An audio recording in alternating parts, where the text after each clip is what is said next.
ન્યાય આપો, ન્યાય આપો ભાઈ, ન્યાય આપો, ખેડૂતોને ન્યાય આપો, સહાય આપો ભાઈ, સહાય આપો, ખેડૂતોને સહાય આપો, સહાય આપો ભાઈ। सरदार लड़े थे गोरों से, अब लड़ेंगे जोरों से, सरदार लड़े थे गोरों से। ખેડૂતોને ન્યાય આપો, ખેડૂતોને સહાય આપો સાથેના સૂત્રોચ્ચાર સાથે સાવરકુંડલામાં આવેદનપત્ર પાઠવાયું। સાવરકુંડલા ખાતે ખેડૂતોએ રેલી સ્વરૂપે મામલતદાર કચેરીએ પહોંચ્યા હતા। 2024ની અતિવૃષ્ટિ કૃષિ સહાય પેકેજમાં વિસંગતતા મુદ્દે ખેડૂતો રોષિત થયેલા હતા। ખેડૂતોએ રેલી સ્વરૂપે જય જવાન જય કિસાનના નારાઓ સૂત્રોચ્ચાર કર્યા હતા। ખેડૂતોને માત્ર કપાસ નુકસાન આવરીને અન્ય પાકોની બરબાદી કરતા ખેડૂતો નારાજ થયા છે। ખેડૂતોને સહાય આપો, ખેડૂતોને ન્યાય આપોના સૂત્રોચ્ચાર સાથે આવેદનપત્ર પાઠવાયું હતું। કૃષિ સહાય પેકેજ મુદ્દે ખેડૂત હિતમાં કોંગ્રેસ મેદાનમાં આવી છે। 15 દિવસમાં યોગ્ય કરવાની માંગ ખેડૂતો અને કોંગ્રેસ દ્વારા કરવામાં આવી છે। ન્યાય આપો ભાઈ, ન્યાય આપો, ખેડૂતોને ન્યાય આપો, ખેડૂત એકતા જિંદાબાદ, ખેડૂત એકતા જિંદાબાદ, ન્યાય આપો ભાઈ, ન્યાય આપો, ખેડૂતોને ન્યાય આપો, સરદાર લડે છે ગોરો છે, હમ લડેંગે જોરો से, સરદાર લડે છે ગોરો છે। લાગણી ને માગણી એવી છે કે વર્ષ 2024-25 ની અંદર જે ઓક્ટોબર મહિનામાં કમોસમી વરસાદથી ખેતી પાકોને વ્યાપક નુકસાન થયું હતું, એમાં સાહેબ તાજેતરમાં સરકારશ્રી દ્વારા સહાય રાહત પેકેજ જાહેર કરવામાં આવ્યું છે। એમાં ઘણી વિસંગતતા હોય છે અને ઘણા વાસ્તવિક ગામો જે નુકસાન અસરગ્રસ્ત થયા છે એવા કેટલાય ગામો છે સાહેબ કે જે બાકાત રાખવામાં આવ્યા। સાવરકુંડલાની વાત કરીએ તો માત્ર 30 ગામોને આ સહાય રાહત પેકેજમાં સમાવેશ કરવામાં આવ્યો છે, બાકીના ગામોને બધાને બાકી રાખવામાં આવ્યા છે। ત્યારે સાહેબ જો વાત કરીએ તો એટલું જ નહીં સાહેબ, જે ગામને સહાય આપવામાં આવી છે એવા ગામોની અંદર પણ આ લોકોએ વિસંગતતા ઊભી કરેલી છે। એક ગામની અંદર ગાધકડા ગામ છે બાજુનું, તો ગાધકડાની અંદર 1600 ખેડૂત ખાતેદારો છે, તો એને માત્ર 100 લોકોને જ કેમ સહાય? આવી કઈ રીતે અતિવૃષ્ટિ?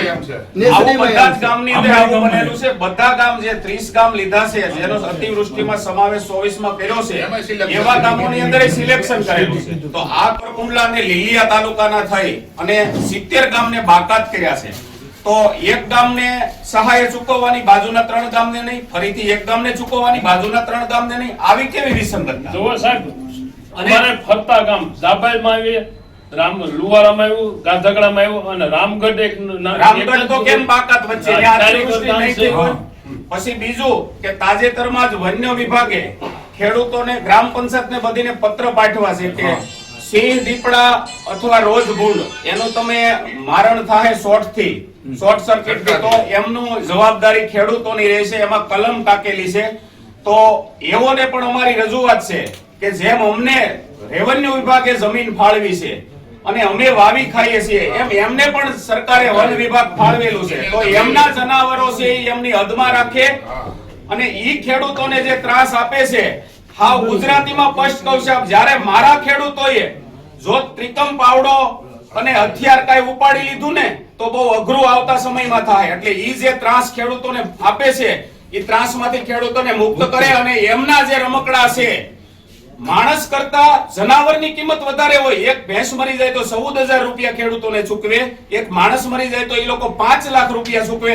તો એને અહીંયા જાહેરમાં કહું છું, ઈ એમના સિંહની અને રોજડાની ભૂંડડાની કિંમત મૂકે, ખેડૂતથી મરી જાય તો ચૂકવશે।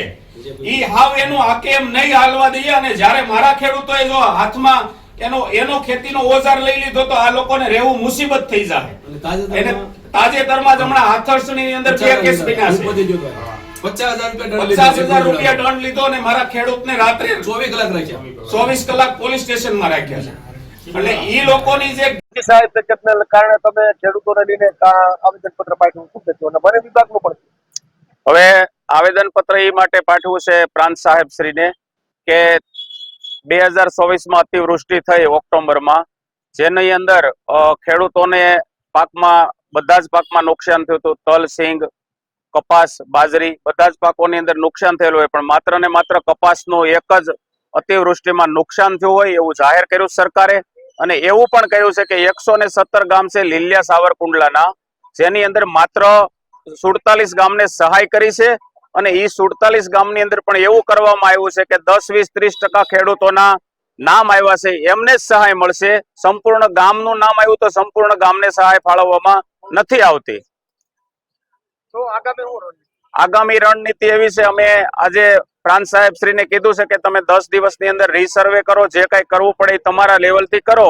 જો તમે 10 દિવસમાં અમને જવાબ નહીં આપો અને આ 70 ગામનો સમાવેશ સાવરકુંડલા લીલિયાનો નહીં થાય તો આગામી દિવસોમાં અમારે જે કાંઈ રણનીતિ ઘડવી પડે એવી અમે સરકારશ્રી સામે રણનીતિ ઘડી અને જે કાંઈ આંદોલનના પગલે ચાલવું પડે એ અમે આંદોલન કરવા તૈયાર છીએ.